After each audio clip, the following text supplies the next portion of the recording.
Good afternoon, all Biafrans all over the world. I welcome you to this edition. Thank you for your encouragements. You have listened to us in the past, and we've got news and we've got responses and comments coming from all over the world concerning the work we are doing. We thank you for the encouragement. So we want to talk more about the way forward. What is happening now in Nigeria is giving concern for everybody, not only the Biafrans. Everybody is worried. Everybody is asking for the way forward. What next? What shall we do? Every person is asking questions now. Well, it is simple if people are willing to listen and to follow. So, the Nigerian Constitution says that, well, let us, for the sake of argument, let us agree that this Constitution is valid. Of course, you know that the rule of law says every law remains valid until set aside. We know that the Constitution is bad. We say it's fraudulently made. We say it's defective. But the rule of law is that every law remains valid until set aside or amended or abrogated. So this Nigerian Constitution remains valid. That is the Nigerian law. Fine, let us look at the Nigerian Constitution. Section 1 of the Nigerian Constitution, where we are talking about indivisibility of Nigeria, it says, Section 2, subsection 1 says, Nigeria is one indivisible and indissoluble sovereign state to be known by the name of the Federal Republic of Nigeria.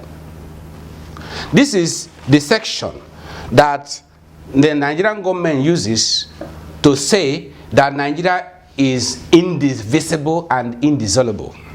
Okay, let us agree for the purpose of argument.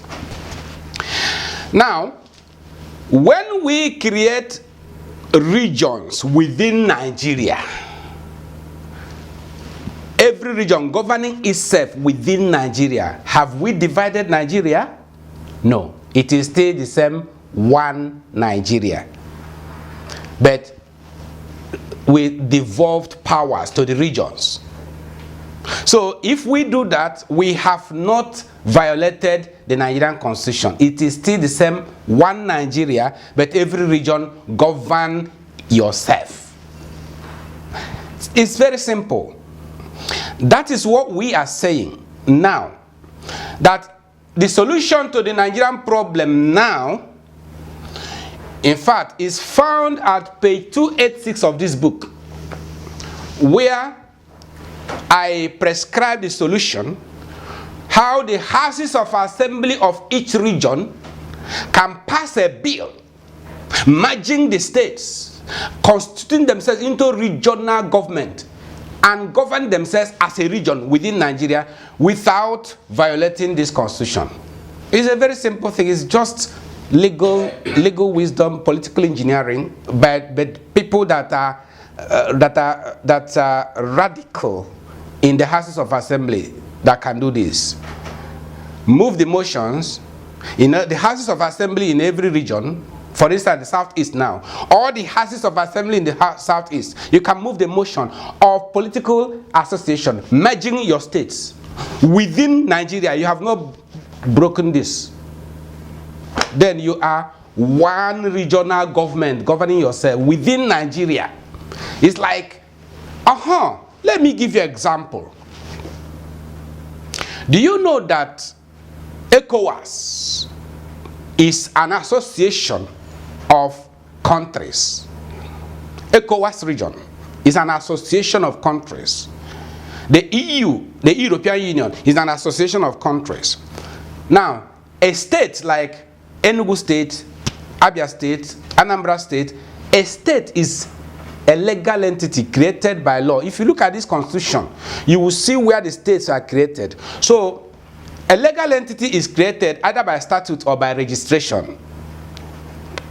When we talk about a legal entity, a corporate body, and it's either by registration, that is incorporated in the Corporate Affairs Commission, or created by statute.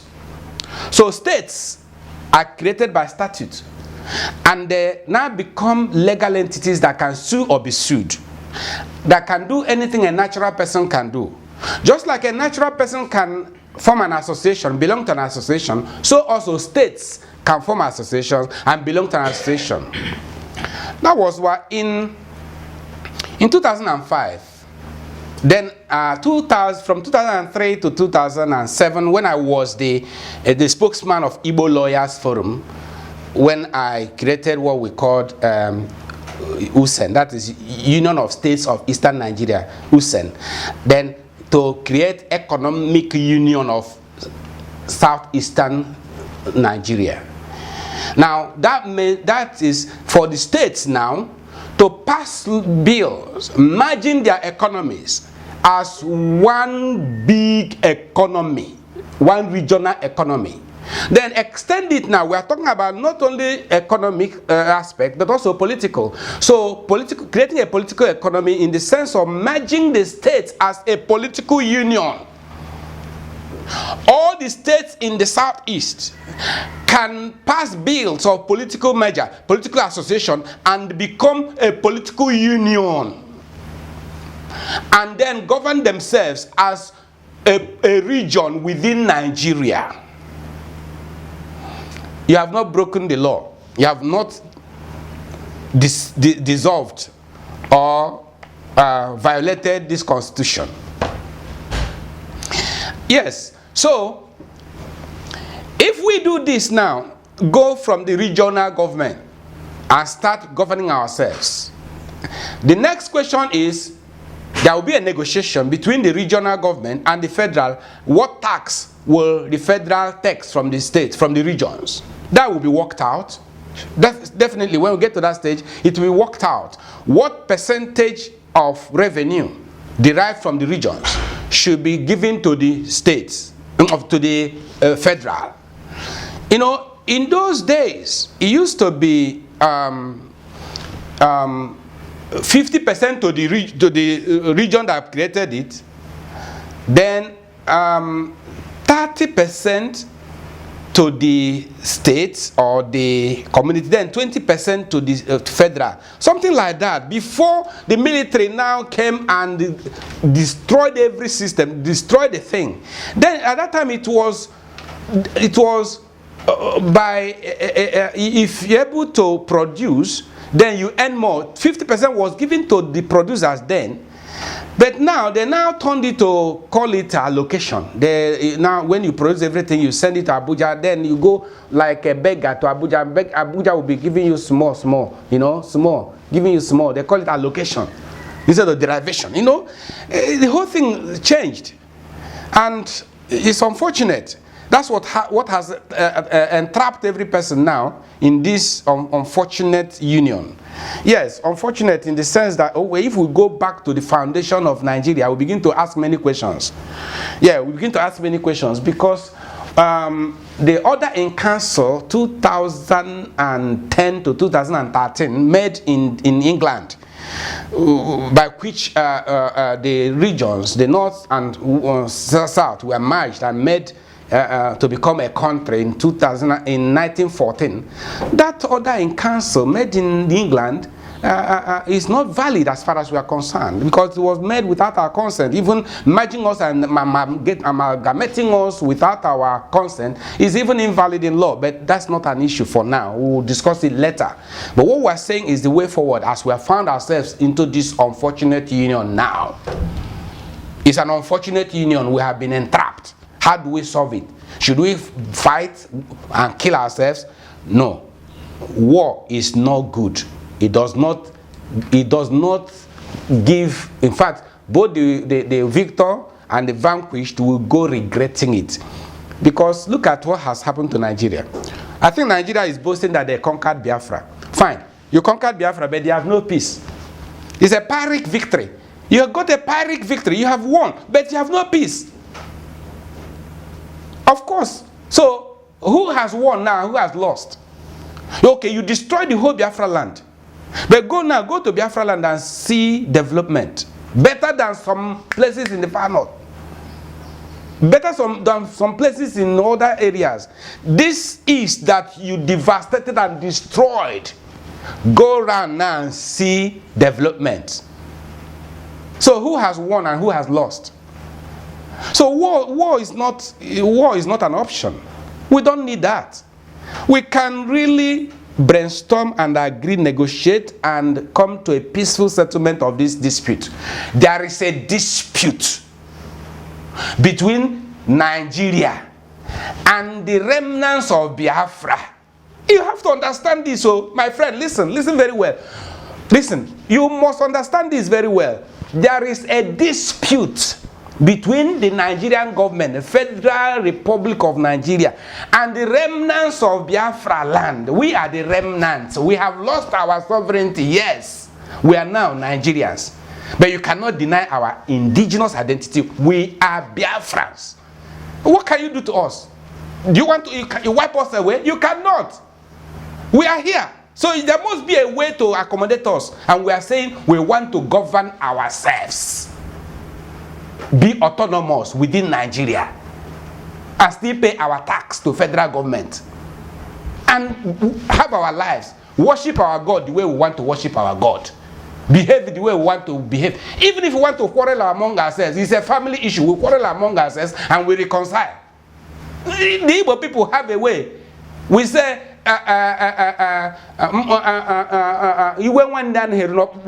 there's something your brother will do to you. Look and say, well, because of the blood, we'll forgive. So even when we quarrel among ourselves, we know how to reconcile. So people that say if the Igbo people get independence, if Biafran get independence, they destroy themselves. Okay, allow us to destroy ourselves. Yeah, tempt us, allow us to destroy ourselves. We know how to settle our problems. We're a family. We know ourselves. So what we are saying is that we are the remnants of Biafra land who were not consumed in the war, which I described in this book as indigenous people of Biafra. And because we are not consumed, the scriptures say the remnants that were not consumed shall take root downward and bear fruit upwards, and the zeal of the Lord shall accomplish it. So we are the remnants. It's unfortunate you failed to annihilate us then, and you cannot annihilate us again. I'm hearing rumors that enemies are surrounding us to come and annihilate us. You cannot. Our God will fight for us. You couldn't destroy us then. Now you cannot destroy us. I'm not boasting where I'm of flesh. But we have a God in heaven who loves Igbo land, who loves the Igbos. You may think that we are bad and so on. Yes, whatever you think we are, God is behind us. If you think we are under a curse, God knows about us. If you think we are abnormal, God knows about us. An Igbo man has been described in so many ways. God knows about us. But allow us to be. We want to govern ourselves. Period. What is wrong with that? We will still pay tax to federal government. We are still loyal to federal government. Sometimes I get amused when Nigerian law enforcement agents, when they see other Biafrans wearing this our native emblem, they begin to harass them. What is native emblem? What does it have to do? Is it disturbing you? Our native emblem. Our native emblem is on my body. It's on my body. This is my body. And I'm wearing my native emblem on my body. How does it offend you? Stop misbehaving as if you are illiterate. I mean, those law enforcement agents, better educate yourself properly. There's nothing wrong with an indigene of Biafra land wearing his native emblem on his neck or putting it on his body, provided it's on his body, on his property. He has not violated the constitution. He's not breaking the law. He's not breaking Nigeria. Simple thing, and you make a big thing out of it. causing problem and killing children, killing the youths. So unfortunate. That is not how civilized people behave. No wonder the European countries, Americans look at us and say we are uncivilized. Look at how you treat the children, treat the youths. You see youths wearing this and walking on the road and say, we want Biafra, we want Biafra, we want Biafra, we want. Then you take your gun and shoot them and kill them. Just because they are singing, we want Biafra. Just imagine, are you educated? Are you sane? It's unfortunate. And the worst is that these policemen and military people that go out shooting these children, they're educated. They went to school. They went to military school, police school, training college, and they still go and kill children like that. Because these are, they are identifying themselves as indigenous of the land. Indigenous identity of a people is different from their nationality. Hear it very well. For instance, in Britain, they are all British. But inside Britain, all of them are British, but you have those that are indigenous identity as Welsh. You have indigenous identity as Scots, the Scottish people. You have the Irish. You have the Anglo-Saxons in England. These are indigenous identities of the people of Britain. The Scots, the Scottish people, the Welsh, that is the Wales, and the Irish, and the Anglo-Saxons. These are indigenous identities of the British people. So we are Biafrans in Nigeria. What is wrong with that, my friend? Is it that you're not educated to understand this? You better go back to school then. So please don't let me get angry. Don't let me get angry. Because sometimes I wonder whether our leaders are educated at all. Simple thing. So what we are saying that we want to govern ourselves. And if you will understand that and that sinks into your head, please let there be peace. We want to resolve this thing by legal methodology. We don't want to war. So the solution is regional government. And I'm happy that the Ohaneze Ndi Igbo and other elders of different regions, they have gone to the National Assembly led by Chief Barrister John Nyanwodo. He led them to the National Assembly and demanded for regional governance. So we stand, the Biafra activists who believe in our methodology, we stand with Ohaneze Ndi Igbo. We are part of Ohaneze Ndi Igbo. In fact, the movement which I am the chairman of, this IPOB of the elders, yes, I will come to it later because there's a problem about this IPOB. People are confused. There is the original IPOB of the elders, which I represent. We are an affiliate of Ohaneze Ndi Igbo. We work with Ohaneze Ndi Igbo. We believe in the philosophy of Ohaneze Ndi Igbo. We want regional government first. When we get our regional government and organize ourselves and govern ourselves for a period, we now decide by referendum whether it is better to pull out or to remain. One at a time. So that's where we are for now. And this thing we're asking for ourselves is also good for other regions. So it doesn't appear that we are selfish.